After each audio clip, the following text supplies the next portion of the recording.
It has been commonplace for decades to hear words and phrases uttered casually in a wide range of settings that point to a deep collective discomfort with direct language, i.e., the conveyance of ideas and desires in unambiguous terms.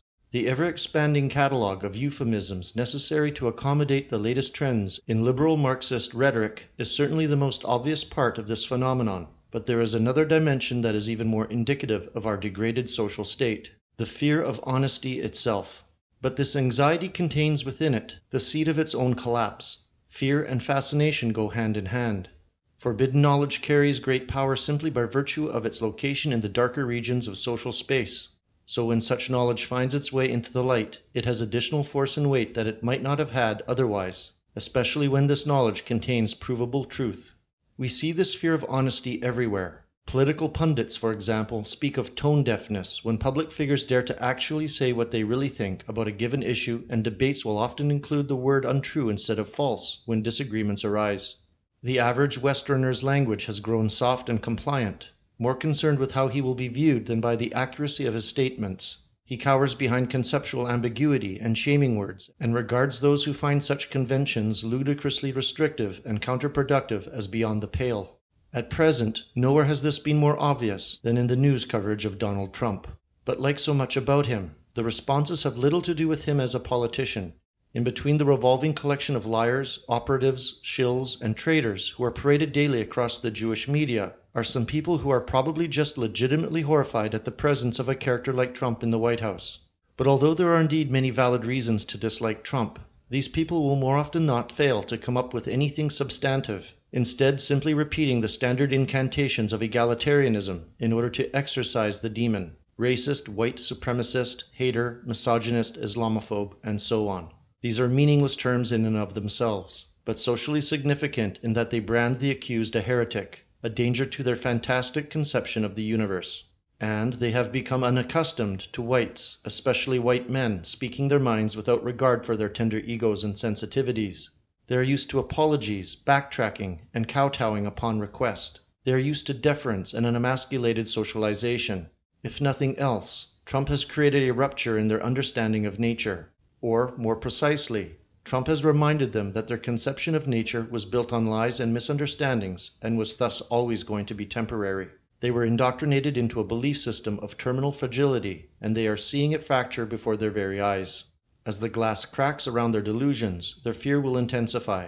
The unknown, the forbidden knowledge, the things that the culture controllers have spent so many decades hiding, are reappearing everywhere, faster than they can be censored or can be glossed over, faster than their various defense systems can withstand. There are no arguments left for them to make, for they have lost the intellectual battle no less than the moral one.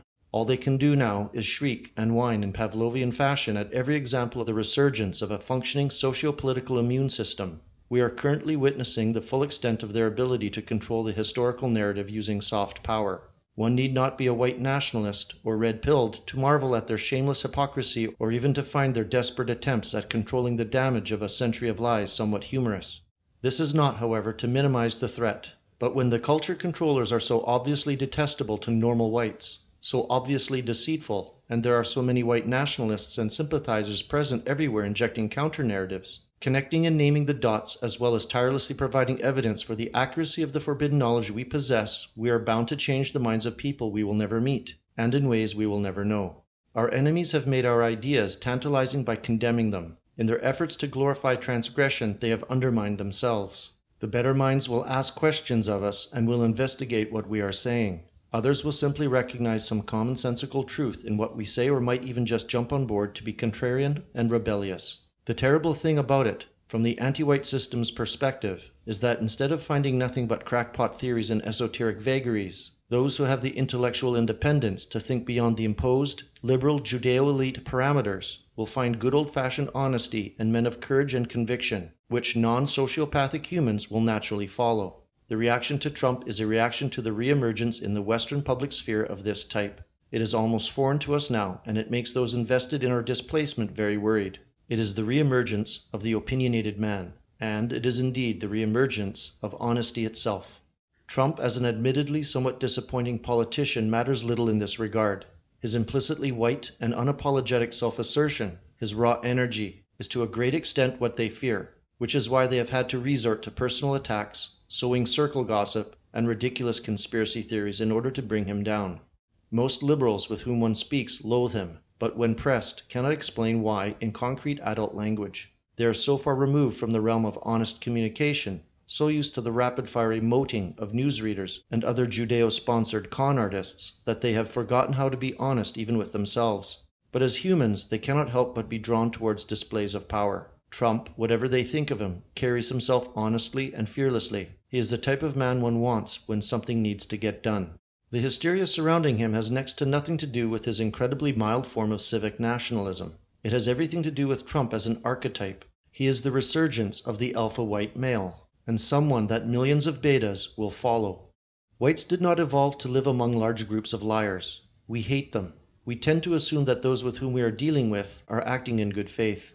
This is, of course, why we have always been vulnerable to Ashkenazi influence, which is almost symphonic in depth and complexity. In a culture held hostage by it, those who want power must conform to their standards and roll around in the muck. They must forsake honesty, must hide their nature, force themselves into a state of artificial neurosis, which then spreads like a virus throughout the collective culture. But this will fade as honesty reasserts its social value. Although we are a long way off from where we want to be, it is impossible not to sense a reawakening of honesty in public life. The duplicity of mainstream politicians who use phony patriotic rhetoric and feigned moral indignation in order to enact policies that destroy white heritage America is becoming increasingly apparent. The absurd degree of bias from collaborator scum journalists is also increasingly obvious to all but the most partisan observers. Because they cannot hide quite as well any longer, they have been forced to show their hand. And this is to be welcomed. They have always been lunatics, and now they have to own it. No longer, for example, can they claim they are not really for open borders, or that they merely want to reform the immigration system. No longer can they claim to just want sensible gun control laws, or mere tolerance of whichever minority group is fashionable. As soon as someone finally realizes that these people are nothing but filthy, contemptible liars, we will be right there to tell them why. And so we will benefit from their open lunacy and the power of our mystique and our commitment to unabashed full-spectrum honesty. So go out there, good soldier, and take your honesty with you.